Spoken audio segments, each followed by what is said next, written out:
I've gotten a bunch of requests on the channel to do a Button Shy Games game or some video about Button Shy Games, which are wallet-sized games. They come in a variety of flavors, genres, character or player count, rather. Some are solo, some are multiplayer.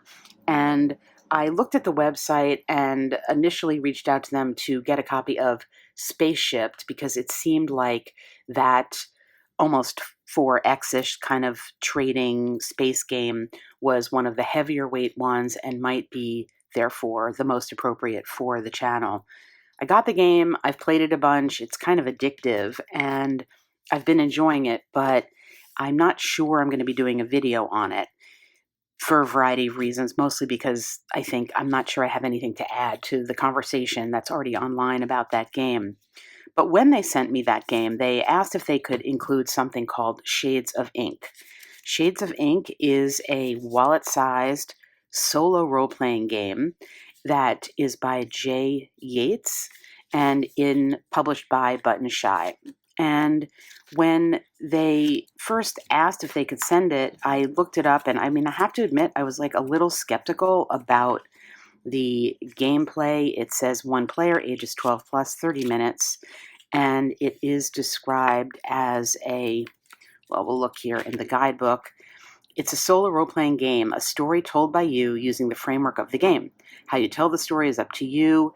You could jot down descriptions, etc. It is based in this kind of ink blot interpretation of the cards. There are some prompts here, and there is a mechanism for having a character. There's a character sheet which will show, and that you're meant to go through encounters, building your story, resolving the encounter, and then the final encounter is going to be with something that you end up drawing along the way, which is a very clever mechanism that you will then face the shade and interpret your own final vision that you have been drawing along the way. So I played the game, and like the Button Shy games, it comes with 18 cards, and they are multi-use cards. They're double-sided, and they have a bunch of different prompts. So you are building prompts out by manipulating cards and turning them. So there's, I think, a combination of 144, I think is what I figured out it would be, of different kind of verbal prompts to play the game. I played the game as the rules were written, and it was okay. It was interesting, but I felt that there was something lacking in some of the mechanics of how the hand of cards that you were dealt was constrained. So I put some house rules onto it, and I also brought in another deck of cards, which is the Adventurer's Toolbox. I think this is the steampunk themed deck, I'm pretty sure. And with my house rules and with this other deck of cards, I played it, and then I felt it was really shining for me. So what we're going to do in this video, I don't know if I'm going to make it through a whole game, but I'm going to give you an example of how I play this game, and then along the way I'll explain how I have modified the rules from the game. And I can say that at least for me, with the house rules, this is really an outstanding example of creativity in a wallet-sized format, of a creative prompt game that could go in so many different directions, and especially with bringing in an outside themed deck like this, or like a totally different theme, a horror theme or a fantasy theme or even a science fiction theme, you would get a completely different story. So for me, I felt I needed a little more from the outside and also a little more from the inside of the game. And the more I got from the inside of the game had to do with the way I modified the rule sheet. And I've been using this is a copy of the rule sheet, and I hope that we'll be able to see it effectively here.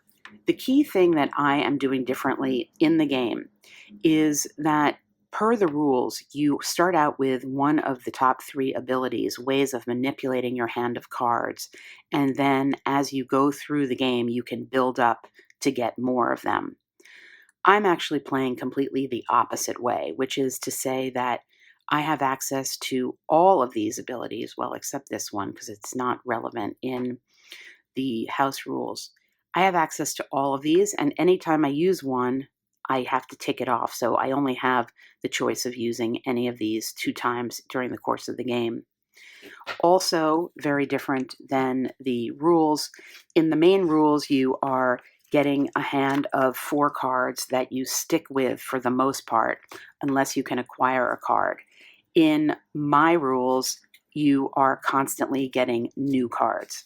Because for me, I felt like I wanted to expand the options of what I had to do in the game.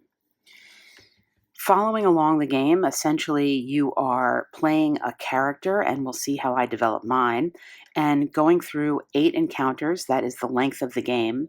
In my rules, you're going through 8 encounters, hopefully before you lose your 3 health that you start out with, and creating a story. This really is not a win-loss game per se, except the construct is, as we'll see, the interpretation of and the destruction of in some way, or the conquering of in some way, these shades. So in that sense, the way it is set up, it is a conflict game.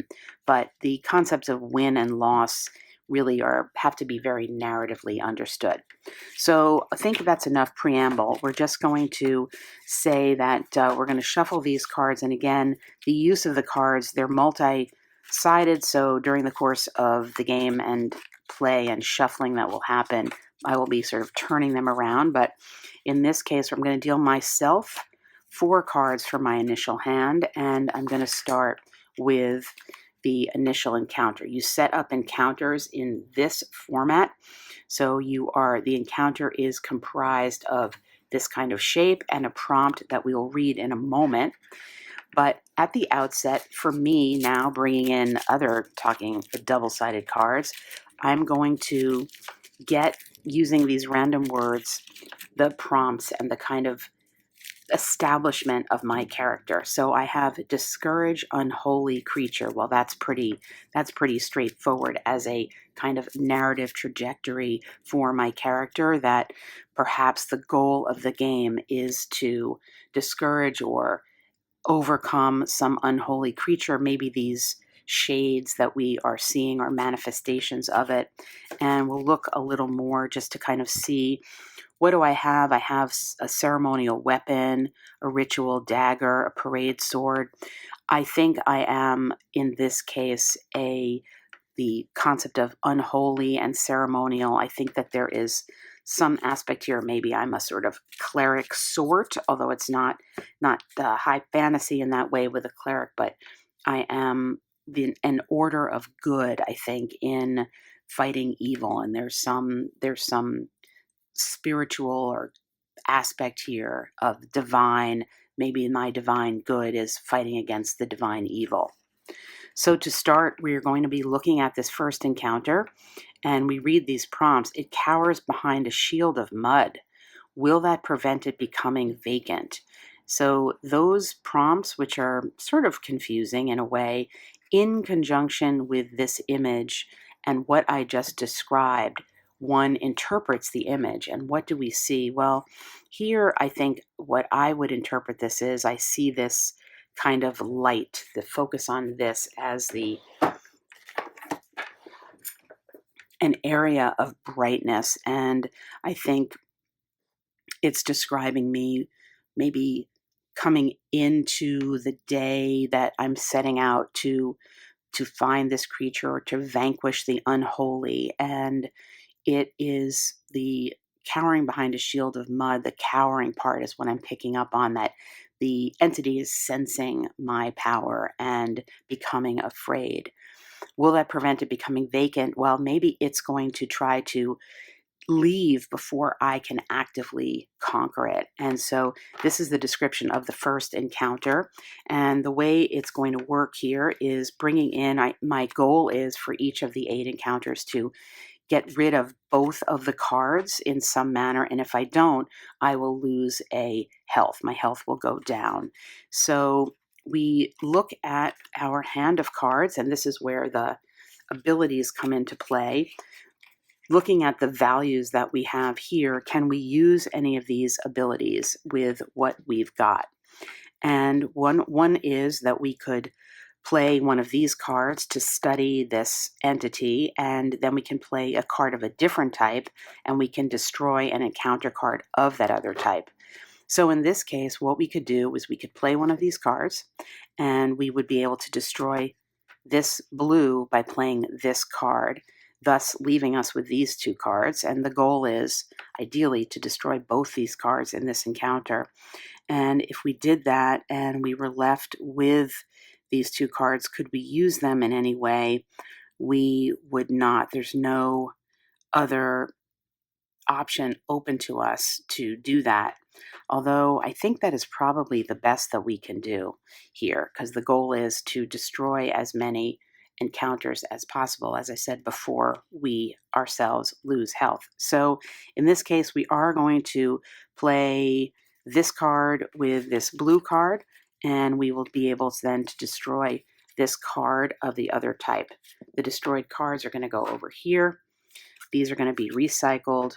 We're going to mark off that this was the first encounter. We are left with, however, this encounter card, meaning we're going to tick off a loss in health. These all go back into the pile to be reshuffled and redrawn for our turn 2. Now, what I haven't done is the drawing part here, because I don't think I can manage that in the video. But what you are also meant to do is when you pull in the encounter, we'll get a new 1, 2, 3, 4, new hand, a new encounter. What you're meant to do is to use these values to plot them out as you go to draw some picture that then becomes the final image you interpret. And as I said, I don't think I can manage doing that on camera, but that is part of the game that happens. So here we are. What we're going to do here is read the prompts here. At night, it becomes tar. Is that when it is most lost? We see this image here that we're meant to interpret, and we're also going to draw in befriend, tragic, and truth. Befriend, tragic, truth. Well, perhaps what this means is that, let's see, is that when it is most lost? This to me, you could interpret as tears or something dissipating, something that was strong getting weaker. And the befriend, the tragic truth, perhaps this means that the story is not as clear as we think it might be, that it's not simply a matter of the us as a holy divine entity fighting off the unholy, but perhaps the truth of it is a little more tragic than that, and we have to make peace with the fact that this entity is not necessarily all evil, and that we have to grapple with the dark side of it as well as the good. And that here you can see perhaps this might represent the strength of the dark, but if you look deeper, if you look further back, you'll see that there is some good in it. And that is the message of this encounter number 2. And we'll see, can we cleanse our mind? Can we banish this whole encounter? And I forgot to mark off, we did 1 study ability. So what do we have to do here? What can we do?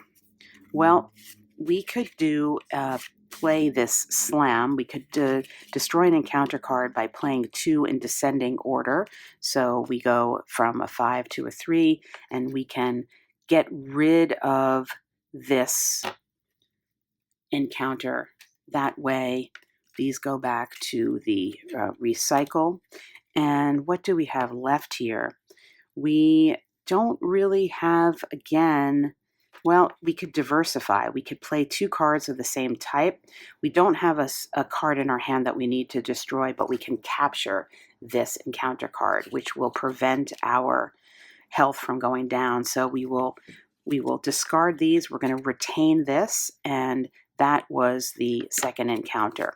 So we go back and we will be shuffling these cards once again and moving on to the third encounter, and just sort of 1, 2, 3, 4, and this is the encounter, and seeing what is in our hand. We have an extra card now, which is quite helpful because we captured that other one, and that's going to be helpful for making the moves that we need to make. And here is the encounter. You made it think of deception. Do you want it to be trapped? So this goes in line with what we were saying, that perhaps this evil itself is able, through what we are, maybe we're reaching out to it from the void with a mental attachment or a psychic power, and we are able to impact it, that we can see here. Maybe this red coming through is like its heart, its goodness. It is thinking, the deception in this case is it's fighting against itself, and we have helped it to realize that it might be deceiving itself. Do we want it to be trapped? Well, it is wondering, like, are we going to help it? So now, instead of fighting it, the concept is maybe we'll help it. And let's pull in some other words here. Absolve psychological civilization. Well, the absolve part is what I will use here to continue this concept, that maybe what we are doing is we are tasked with whoever is the good in the world to be the messenger to try to extract the good from this evil that is lurking. And in order to continue to do that, we're going to try to deal with these encounters. So again, we're going to look here. We have the benefit now of having an extra card. And let's see, we can play 2 of the same value here to pinpoint an encounter card with a value equal to either one. So in this case, we could do that. We could get rid of this card by using these 2. Let's see, then what would that leave us with? Because again, we don't have a lot of health. This is the difficulty here. We can then play this and capture an encounter card with a value, let's see, equal to their sum, 5, and yep, we can do that. All right, so this is what we're going to do. The first thing we're going to do here is we're going to pinpoint. We're going to use our pinpoint ability to play 2 of these blue cards to destroy an encounter card with a value equal to either one. And in this case, we are able to destroy the encounter card equal to 4. So we'll be able to get rid of that. And then the next thing we're going to do is we are going to calculate. We're going to play 1 of these blue cards and then capture another card capture this encounter card with a value equal to their sum. So we have a 4 and a 1 is going to equal, oh, that's 6. That is not going to work. All right, let me go back and see, is there a better way of manipulating what I've got here?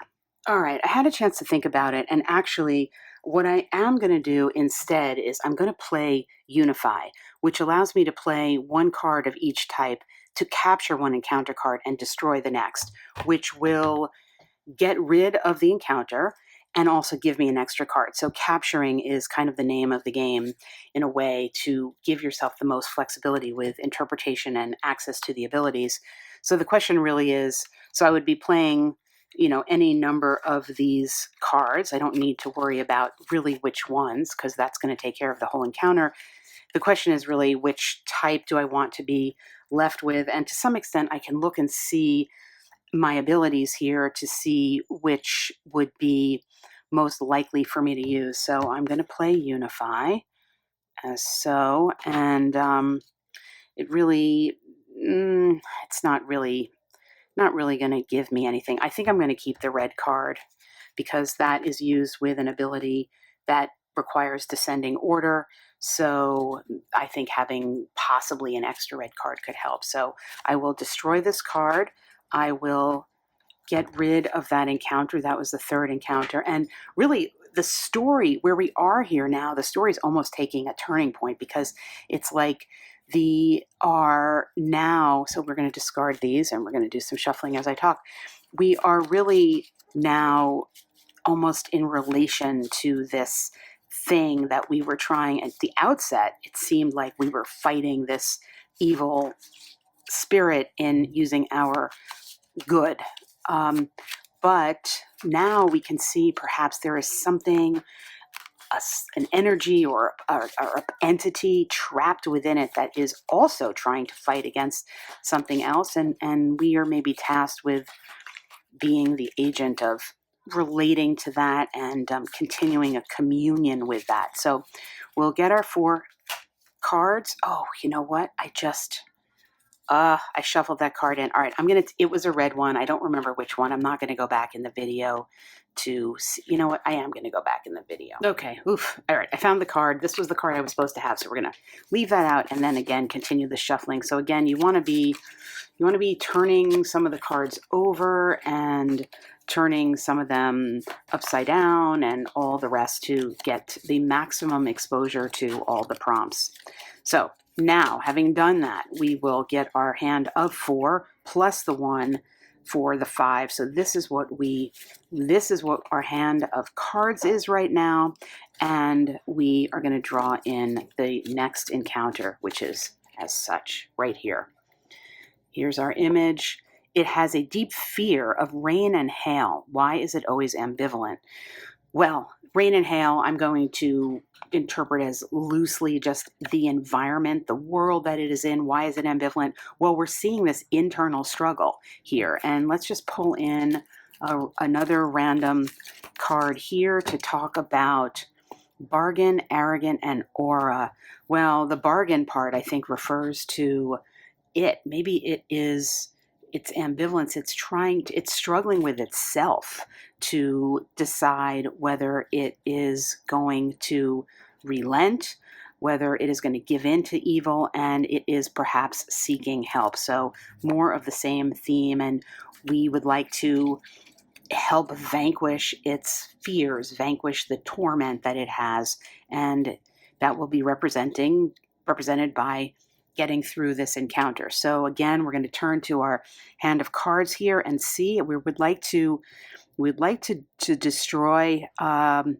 We would like to destroy both of those cards. So we could turn to, if we use these 2 with pinpoint, we could use both of these to destroy the card with a value equal to either one, the 3 and the 3. That could work.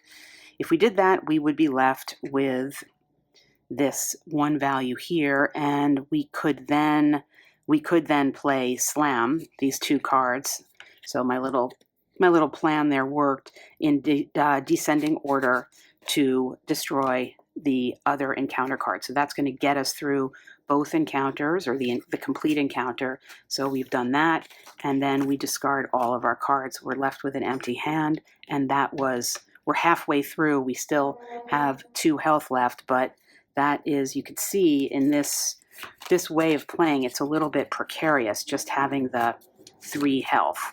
I have not experimented enough to know whether giving myself 4 health is better or 3 is the right way, because you want to feel the pressure of that. And let me not forget to mark that off. And this is my second slam. I think I'll go back and figure that out, because again, you start to narrow your options as you go. All right, we're going to take 1, 2, 3, 4, and this will be in our encounter.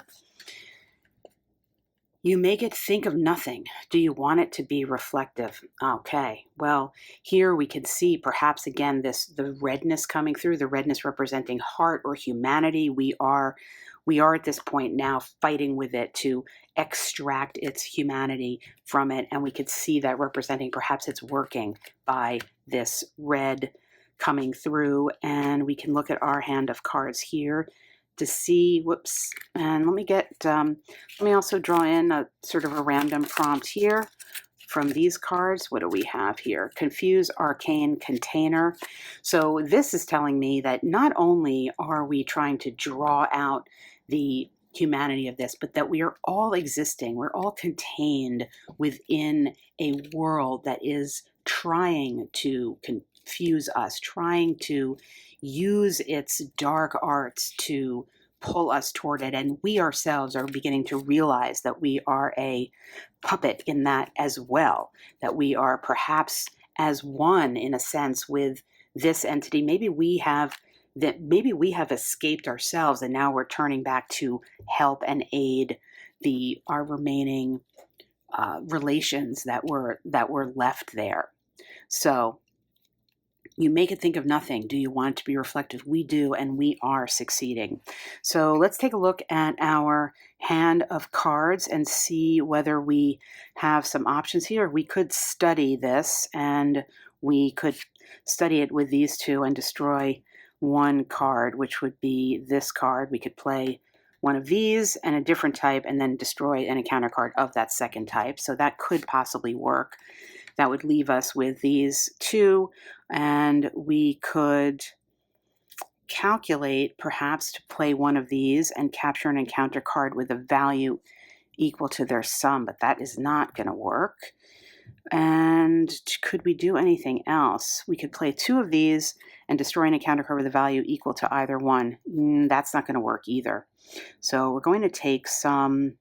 Nope, we can diversify. We can play two cards of the same type and destroy a card in our hand where we don't have that to capture an encounter card. Let me think. I think what we're going to do is we're going to dominate. We're going to play three cards in ascending order. So we'll play 1, 3, and 5.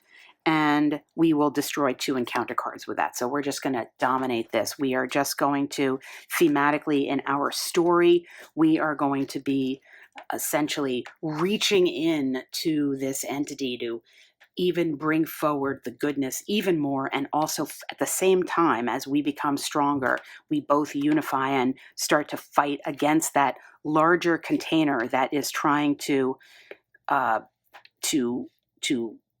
thwart us and keep us down.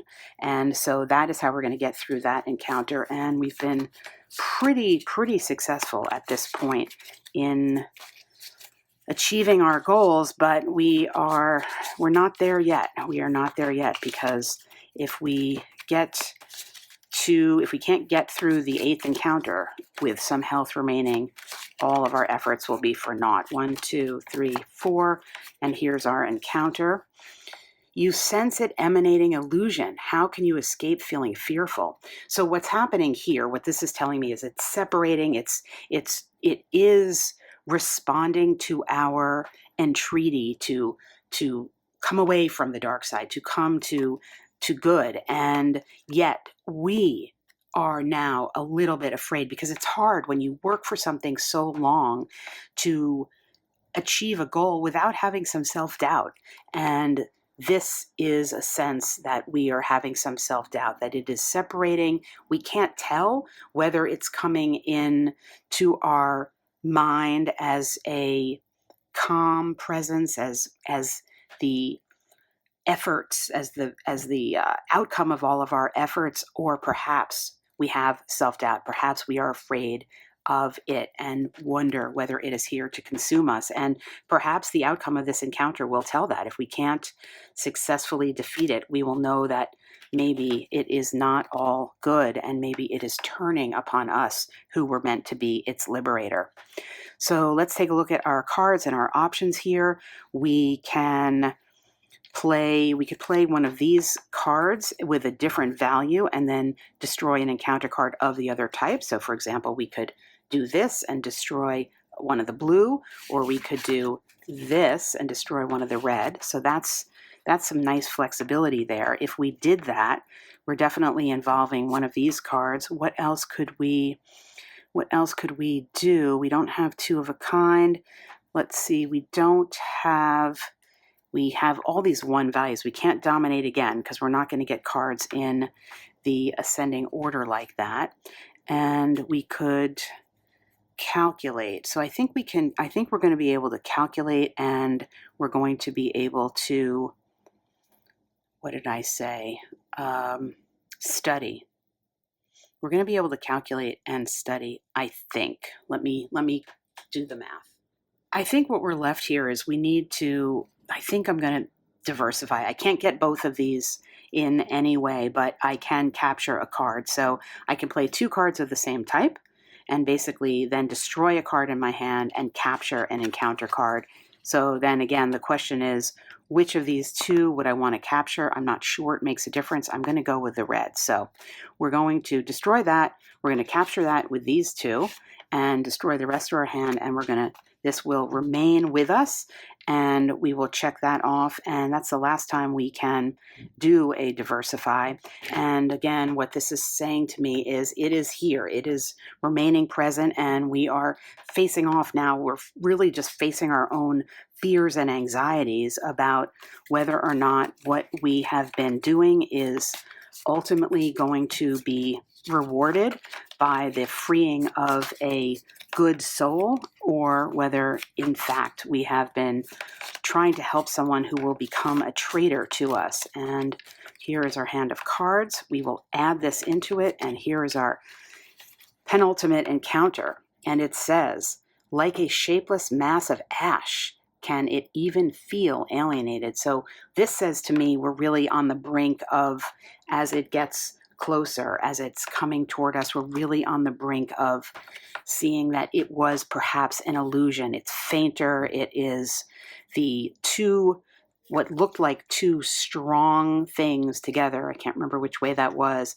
is now mirrored. And as it gets closer to us, as it remains with us, as we go deeper into the encounters of this story, it is becoming less. And that says to me that we could be in a bad situation here. So let's take a look at our cards here, and hopefully I didn't mess up the order. I will say, when you're playing, be careful of how you put them down. As you can see, it impacts things, but doing the video here, I'm going to go with what I did. So let's see. We want to look and evaluate our cards, what we have left as the options. And all right, well, that was, I didn't even need to spend too much time. We're in good shape here. What we're going to do is we are going to study. We're going to play one of these cards and then a card of a different type, and that will allow us to destroy the card of the second type. So in that case, we're going to destroy this blue card. So this will go to that, and that'll go there. And then we are left with this. This is, again, the thing that we are slowly realizing is that perhaps not going to be as happy with us and as benevolent toward us as we had hoped, but we're going to try to exert our influence over it by capturing it. And we're going to do that by playing these 2 cards with grapple, and we are going to be able to place this other card in between to capture it, and therefore we are going to be left with this card. So we've in effect substituted this for this as we move into our last encounter. And I do have to go back to see if I used up my grapple or I still have one left. I'm not sure, but I'm going to just keep filming for now and figure that out at the end. So we are coming to the final showdown here and the final encounter as we shuffle and draw a hand of random cards. Here's our encounter. We're bringing this in, and we are in I also forgot, as you could see, to be drawing in my other cards here, which goes to show you that you don't necessarily have to play with those, but here we go. It makes you think of thought. Is that because it seems ferocious? We have a blue feeling here. It's dissipating in blue. I don't know what that means. It makes me think of thought, except for the fact that I was saying it was getting inside my head, and perhaps it's making me reevaluate my own anxieties and things. So let's see. We have interrupt, material, and tool. Well, what that could say is that it is becoming, it's gesturing toward the interruption of that thought in a very physical way that's trying to ground us, to say that, in fact, if you look around at the world, maybe represented by the blue, the sky, where you actually are, that you can come to some peace. And let's see, what else do we have? Let's see. Eliminate traumatic and purity.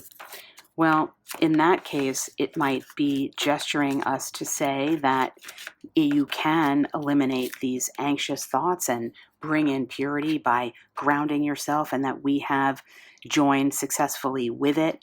And perhaps we could go on a journey together to then fight against that container that we referenced earlier in a card that is putting its arcane magic all over the world. And that if we are a grounded sort, perhaps magic is inherently not good, but if we are a grounded sort, we will be able to do that. So let's see, can we complete this encounter successfully, this last encounter, or will we be left with some ambiguity here at the end?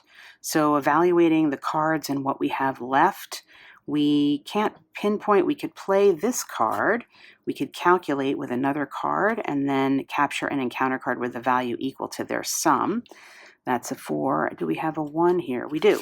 So we could play these two. We could calculate and play these two to eliminate that encounter card. And what do we have left with options? Well, we can't do unify.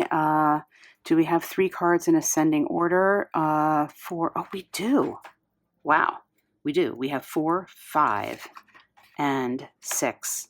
And so at the end, how thematic, we are going to dominate. We are going to play these cards, our last use of dominate, to completely dominate this concept here. And we will interpret that domination to mean that we will throw our belief system behind it. And in my interpretation of this game, what that means is the blue is the sky, it's the earth, it's the grounding, and that ultimately is fighting against the fears in our own mind that are ethereal and that are unreal, even though they can impact behavior so much.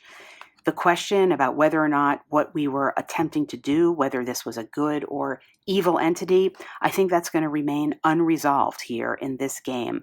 But the message of the game is that regardless of your lack of knowledge about the future, regardless of the fact that you just can't ever know ultimately the meaning of something, is it something or is it nothing, is it good or is it evil, that you can find your way by remaining grounded, and that being grounded as such is the only way to dissipate the internal turmoil that otherwise can control all your actions and behaviors.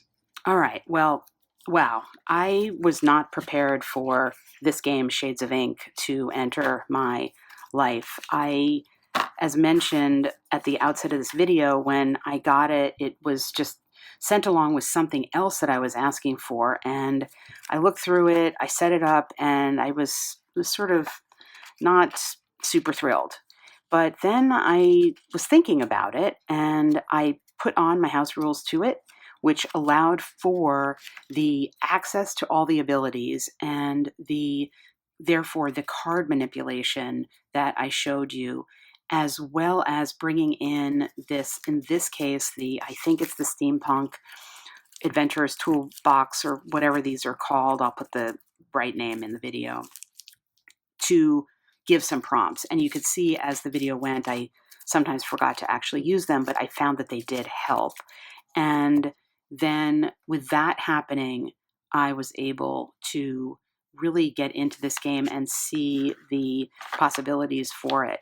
I think especially with using an outside source where you, for example, say you did a sci-fi thing and you looked at, this was one of my, I think this was actually the first card. This obviously looks like a wormhole, if it's a science fiction thing. So for me, I needed a little bit more prompt to get going. And for me, I needed to get away from the concept of a deck of the same 4 cards in your hand, unless you happened to encounter something that you could pull into your hand, which wasn't happening a lot, because I felt like it didn't make maximum use of the possibilities of all the cards. And so that's why I changed the game rules pretty significantly to enable the playthrough that you just saw.